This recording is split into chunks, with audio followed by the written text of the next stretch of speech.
Hello everyone, very very good evening. कैसे हो? Hope करता हूँ आप सब लोग अच्छे ही होंगे। सो फ्रेंड्स, पर्यावरण अध्ययन की स्पेशल क्लास में आप सभी लोगों का बहुत बहुत स्वागत है। आज की इस वीडियो में आप लोगों से मैं पर्यावरण अध्ययन का टेस्ट लूंगा स्पेशल सीटेट एग्जाम 2024 के लिए। फ्रेंड्स, इस वीडियो में जो टोटल आपके क्वेश्चंस होंगे वो होंगे 30। अगर आप लोग 30 में से 10 से 12 प्रश्न सही कर लेते हैं तो आपकी ईवीएस की तैयारी बहुत अच्छी है।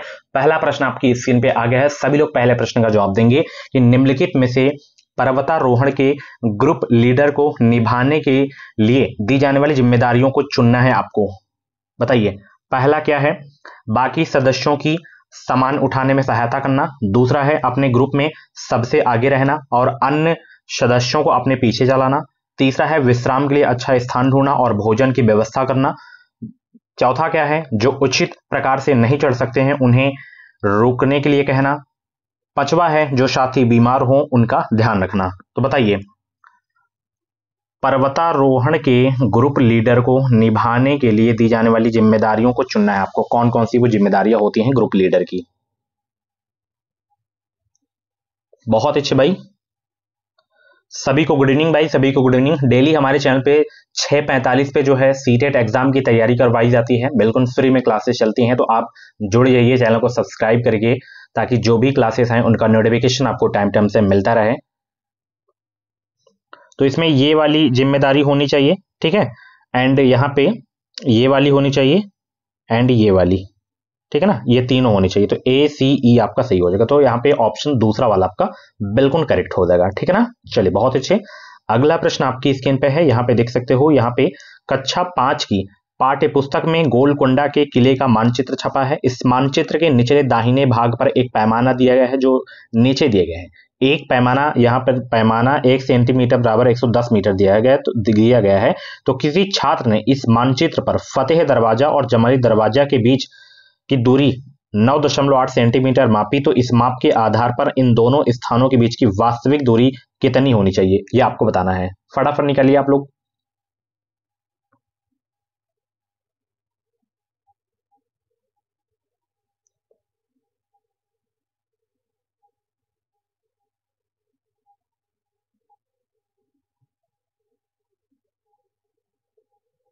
तो 1 सेंटीमीटर यहाँ पे दिया गया है। 1 सेंटीमीटर बराबर 110 मीटर, ठीक है ना।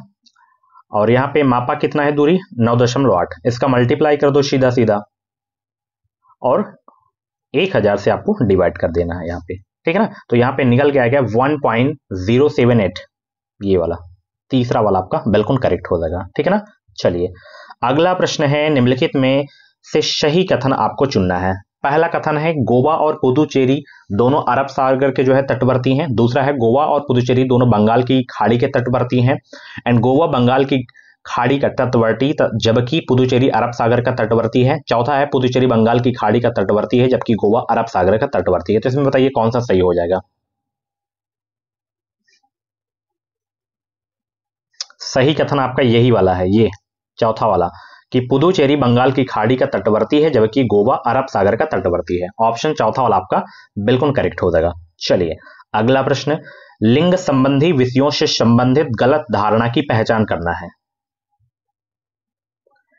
यह व्यक्ति के लिंग से संबंधित नहीं है, यह महिलाओं के विषयों से संबंधित है, यह एक सामाजिक ढांचा है, यह प्रकृति में गतिशील है। बताइए, लिंग संबंधी विषयों से संबंधित गलत धारणा की पहचान कीजिए। ये वाला, यह महिलाओं के विषयों से संबंधित है। ऑप्शन दूसरा आपका बिल्कुल करेक्ट हो जाएगा। ओके, चलिए, निम्नलिखित में से जो है भारत के राज्यों के किस समूह में तेल क्षेत्र है? बताइए, निम्नलिखित में से भारत के राज्यों के किस समूह में तेल क्षेत्र है? कौन से वो राज्य हैं? तो असम हो जाएगा, गुजरात हो जाएगा, महाराष्ट्र हो जाएगा, आंध्र प्रदेश हो जाएगा। पहला ऑप्शन आपका बिल्कुल करेक्ट हो जाएगा। और असम भारत का सबसे पुराना तेल उत्पादक राज्य है, ये भी आपको याद रखना है, ठीक है ना। चलिए, अगला प्रश्न है, घरों के विषय में निम्नलिखित कथनों या वर्णनों पर विचार करना है आपको। बताइए,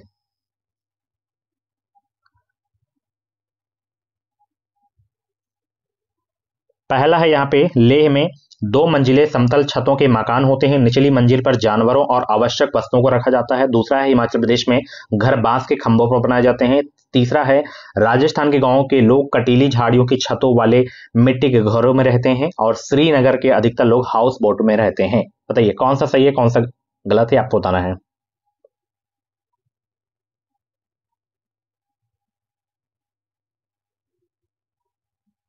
तो केवल ए वाला सही है, सी वाला सही है, ये वाला, बाकी सब गलत है आपके, ठीक है ना।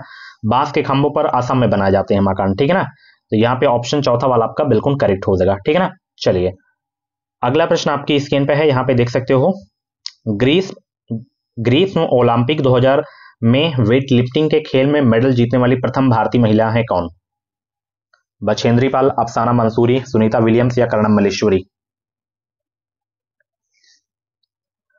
बताइए। तो वो है कर्णम मल्लेश्वरी। ऑप्शन यहाँ पे आपका डी वाला बिल्कुल करेक्ट हो जाएगा, चौथा, ठीक है ना। चलिए अगला प्रश्न है यहाँ पे, ब्रॉन्ज यानी कि कांसा के विषय में निम्नलिखित कथनों पर विचार करना है आपको, कौन कौन सा सही है यहाँ पे बताएंगे सब लोग। कांसा के विषय में इसमें कौन कौन सा सही है?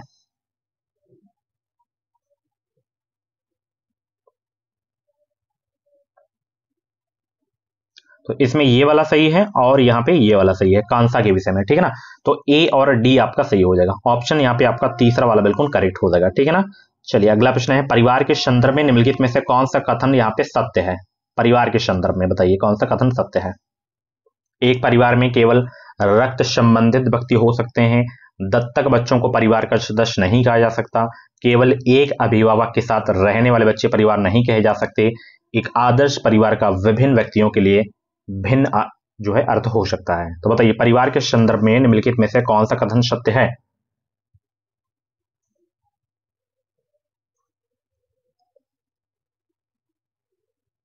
सभी को गुड इवनिंग भाई, वीडियो को लाइक करके शेयर कर दो।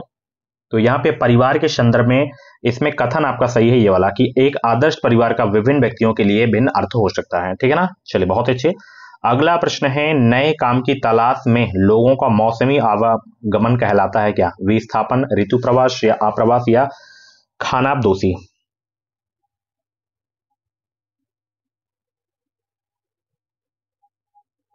तो वो कहलाता है ऋतु प्रवास। क्या कहलाता है? ऋतु प्रवास कहलाता है। तो ऑप्शन यहाँ पे आपका दूसरा वाला बिल्कुल करेक्ट हो जाएगा। अगला प्रश्न आपकी स्क्रीन पे है, निम्नलिखित पहेली को हल कीजिए। इस पहेली को पढ़िए फिर आप लोग बताइए वो कौन सी पक्षी है। रंग सलेटी, पंजे गुलाबी, गुटुर गूं करता हूँ, दिन भर शोर मचाता हूँ, घरों में अपना घर बनाता हूँ, बोलो क्या कहलाता हूँ? तो वो कहलाती है कबूतर, ठीक है ना। ऑप्शन यहाँ पे आपका तीसरा वाला बिल्कुल करेक्ट हो जाएगा। अगला प्रश्न है, मधुमक्खियों और उनके छत्तों के विषय में निम्नलिखित कथनों पर विचार करना है, कौन सा सही है कौन सा गलत है ये आपको बताना है। बताइए सही कथनों पर विचार कीजिए मधुमक्खियों के बारे में और उनके छत्तों के बारे में।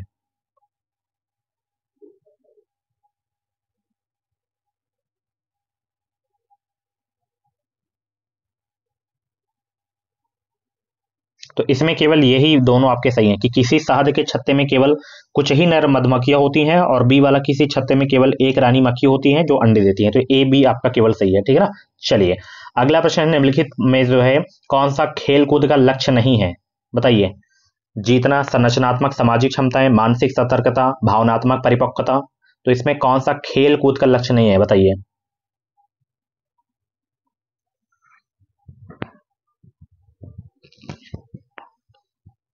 तो इसमें आपका जीतना जो है नहीं है आपका, ठीक है ना। तो पहला ऑप्शन बिल्कुल करेक्ट हो जाएगा, जीतना खेलकूद का लक्ष्य नहीं होता है। अगला प्रश्न, पृथ्वी पर उपलब्ध ताजे जल का परसेंट कितना है? ताजे जल का तो लगभग यहाँ पे 2.7% है। ओके, ऑप्शन यहाँ पे तीसरा वाला आपका बिल्कुल करेक्ट हो जाएगा। नेक्स्ट क्वेश्चन, बीन और तुम्बा जैसे वाद्य यंत्र किस सूखी चीज से बनाए जाते हैं? लौकी, कद्दू, कटहल या हाथी चक? बीन जो होते हैं ना वो किसके मतलब बनाए जाते हैं, किससे बनाए जाते हैं? ये बनाए जाते हैं सूखी लौकी से, ठीक है ना। ऑप्शन यहाँ पे आपका जो है पहला वाला बिल्कुल करेक्ट हो जाएगा, पहला वाला, ठीक है ना। बहुत अच्छे। अगला प्रश्न है, सीखने के रूप में आकलन के लिए अवसर प्रदान करता है? आत्म प्रतिबिंब, सहकर्मी आकलन, योगात्मक आकलन या रचनात्मक प्रतिपुष्टि?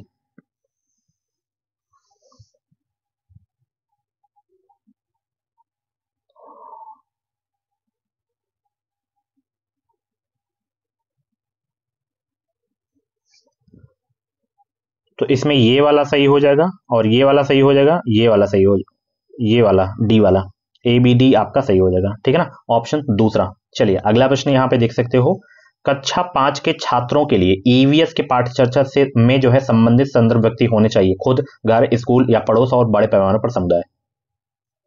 कक्षा 5 के छात्रों के लिए EVS की पाठ चर्चा में संबंधित संदर्भ शामिल होने चाहिए, पड़ोस और बड़े पैमाने पर समुदाय, ठीक है ना, ऑप्शन चौथा वाला बिल्कुल करेक्ट हो जाएगा।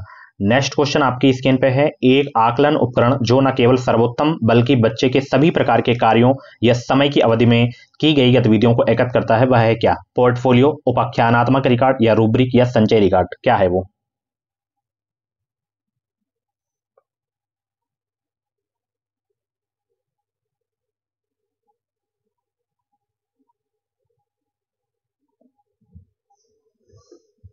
वो है आपका पोर्टफोलियो, ठीक है ना, ऑप्शन यहाँ पे आपका पहला वाला बिल्कुल करेक्ट हो जाएगा। नेक्स्ट क्वेश्चन आपकी स्क्रीन पे है, ईवीएस को एक एकीकृत विषय के रूप में देखा जा सकता है क्योंकि यह विज्ञान, सामाजिक विज्ञान और पर्यावरण शिक्षण से जो है अंतर्दृष्टि प्राप्त करता है, या इसमें ईवीएस के अध्ययन में छात्रों, शिक्षकों और अभिभावकों को शामिल किया गया है, या जो है यह समुदाय को ईवीएस सीखने में एकीकृत करता है, या गतिविधियों, प्रयोगों और चर्चाओं को ईवीएस की शिक्षा में एकीकृत करता है? बताइए। ईवीएस को एकीकृत विषय के रूप में देखा जाना जाता है क्योंकि कारण क्या है? क्योंकि यह विज्ञान, सामाजिक विज्ञान और पर्यावरण शिक्षा से अंतर्दृष्टि प्राप्त करता है। तो पहला ऑप्शन बिल्कुल आपका करेक्ट हो जाएगा, ठीक है ना। चलिए, ईवीएस सीखने की प्रक्रिया में निम्नलिखित में से कौन सा सबसे प्रमुख माध्यम बनना चाहिए? शिक्षक, छात्र, पर्यावरण या माता पिता?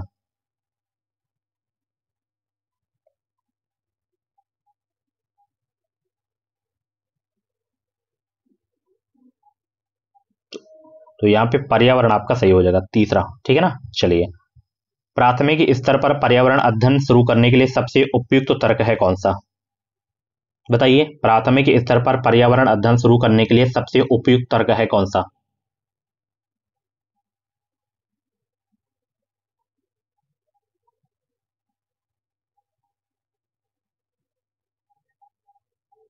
ये वाला है, पहला है वाला ही, ठीक है ना। चलिए, बहुत अच्छे।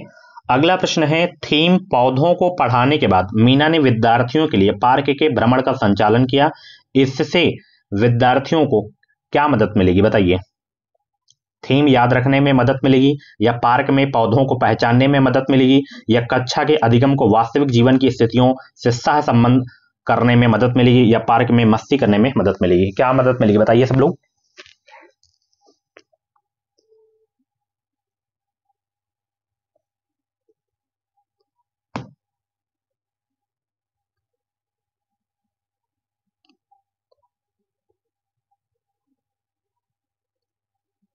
बहुत अच्छे भाई,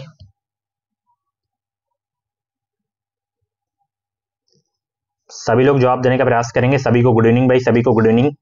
वीडियो को लाइक शेयर जरूर कर दो सभी लोग। हमारे चैनल पे डेली क्लासेस होती हैं, सीटेट एग्जाम को क्वालिफाई करना है तो आप चैनल को सब्सक्राइब जरूर कर लेना। तो यहाँ पे ऑप्शन तीसरा वाला बिल्कुल करेक्ट हो जाएगा, कक्षा के अधिगम को वास्तविक जीवन की स्थितियों से सहसंबंध करने में मदद मिलेगी, ठीक है ना। चलिए, अगला प्रश्न है, मानचित्र पठन गतिविधि के दौरान जयंती अपने मित्र से कहती है, नक्शे पर हमारा गांव पड़ोस के शहर से रेखा द्वारा विभाजित क्यों है? जब मैं पिताजी के साथ सब्जियां बेचने शहर जाती हूं तो मुझे ऐसी रेखाएं नहीं दिखती। जयंती क्या कर रही है? बताइए, बताइए सब लोग।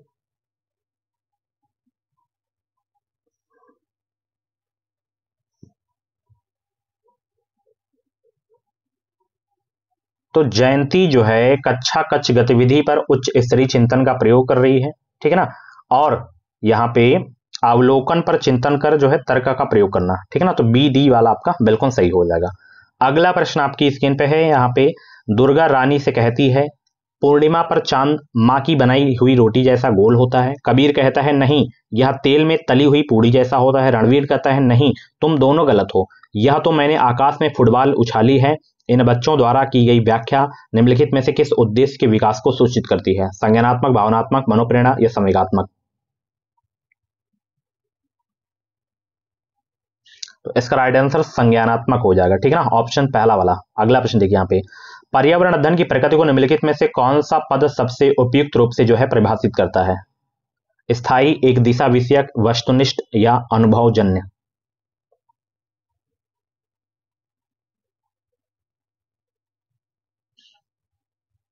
तो अनुभवजन्य आपका बिल्कुल करेक्ट आंसर हो जाएगा, ठीक है ना। चलिए बहुत अच्छे भाई। अगला प्रश्न है, जया को आज बहुत भूख लगी थी, उसने अपना टिफिन खत्म किया और उसका पेट भर गया। उसके शिक्षक आज मिठाई के पैकेट बांटने के लिए लाए थे क्योंकि आज स्कूल की जो है स्थापना दिवस था। जैसे ही जया ने मिठाई देखी उसके मुंह में पानी आ गया। निम्नलिखित में से कौन सा पद इस प्रक्रिया का सही वर्णन करता है? अनुकूलित प्रतिक्रिया या अनाकूलित या अनुकूलित या अनानुकूलित उद्दीपन?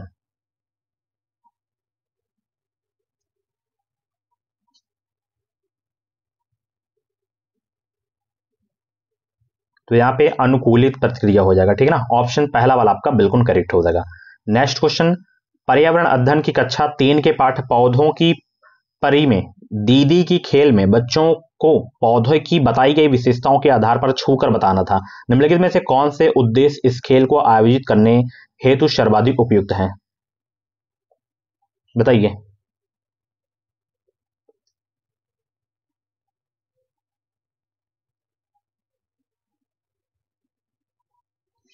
बहुत अच्छे भाई।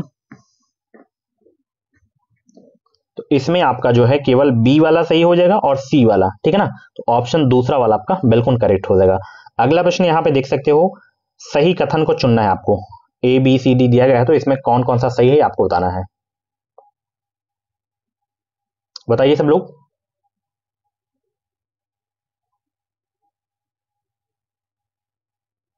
तो इसमें केवल यही वाला सही है, ये वाला, ठीक है ना,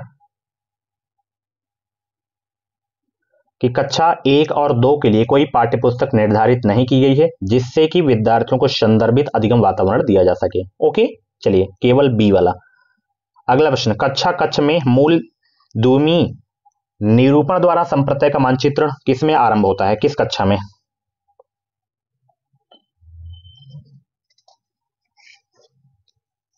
तो यह कक्षा 3 में होता है। किसमें होता है? कक्षा 3 में, ठीक है ना। चलिए अगला प्रश्न, विषय परिवार एवं मित्र के पौधों एवं जीवों को जानते बूझते सम्मिलित किया गया है।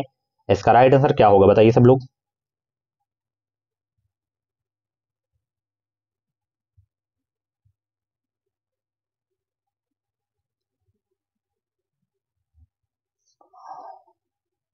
ए बी सी इसमें तीनों आपके सही हो जाएंगे, पहला ऑप्शन बिल्कुल करेक्ट हो जाएगा।